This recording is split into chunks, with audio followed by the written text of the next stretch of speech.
Another source of conflict during COVID-19 and the pandemic is economic uncertainty. Lots of our clients have lost their jobs. A lot of them are collecting unemployment. They are fighting over tax refunds and government benefits. A lot of businesses have suffered loss of revenue, and that's impacting child support orders and spousal support orders. So this is definitely another area where it would be best to try to negotiate agreements before going to court.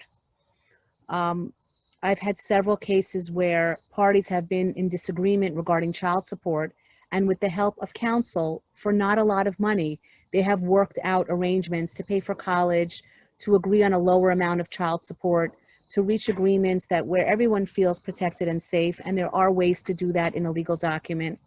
And I would say that that's the first course of action before filing in family court or in Supreme Court. The court system is very slowed down right now. It is not the same as before, although a lot of the filings are now virtual and it's a little bit more technologically advanced, which is wonderful.